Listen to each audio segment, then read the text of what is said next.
Shalom. Hari ini kita akan renungkan kitab Esther pasal 1, teksnya ayat 13-22. Sudah bagi 3 paragraf. Paragraf yang pertama, ayat 13-15. Raja Ahasveros bertanya kepada orang-orang ahli bijaksana tentang masalah Ratu Wasti. Paragraf yang kedua, ayat 16-20. Memukan seorang ahli bijaksana berkata bahwa Wasti bukan hanya bersalah kepada raja saja, melainkan bersalah kepada semua pembesar dan segala bangsa dalam daerah raja. Sehingga mereka menasihatkan raja akan mengaruniakan kedudukannya sebagai ratu kepada orang lain. Paragraf yang ketiga, ayat 21-22. Raja Ahasveros bertindak sesuai dengan usul memukan itu.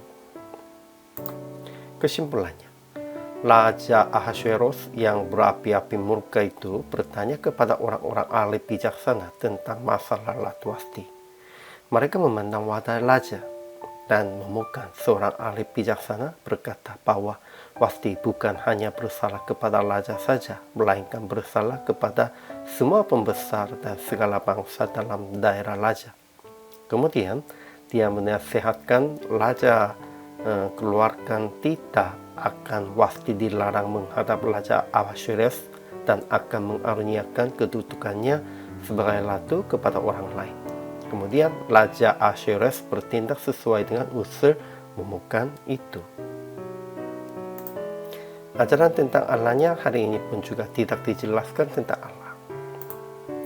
Ajaran tentang manusianya, pertama, ketika Raja Ahasveros yang berapi-api murka itu bertanya kepada orang-orang alim bijaksana tentang masalah Ratu Wasti.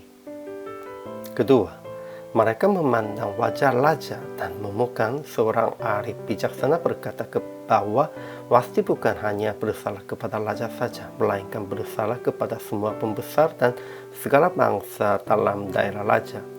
Kemudian dia menasihatkan raja keluarkan titah akan Wasti dilarang menghadap Raja Ahasveros dan akan mengaruniakan kedudukannya sebagai ratu kepada orang lain. Ketiga, Raja Ahasveros bertindak sesuai dengan usul memukan itu. Raja keluarkan surat demikian, bunyinya, setiap laki-laki harus menjadi kepala dalam rumah tangganya dan berbicara menurut bahasa bangsanya. Aplikasinya, pertama, jangan memandang wajah atasan atau wajah penguasa, melainkan memandang wajah Tuhan saja. Kedua, jangan ingin menguasai istri atau suami, harus saling mengasihi sebagai tubuh dirinya sendiri. Jadi PR praktik hari ini, jangan memandang wajah manusia, atasan, penguasa, atau siapapun.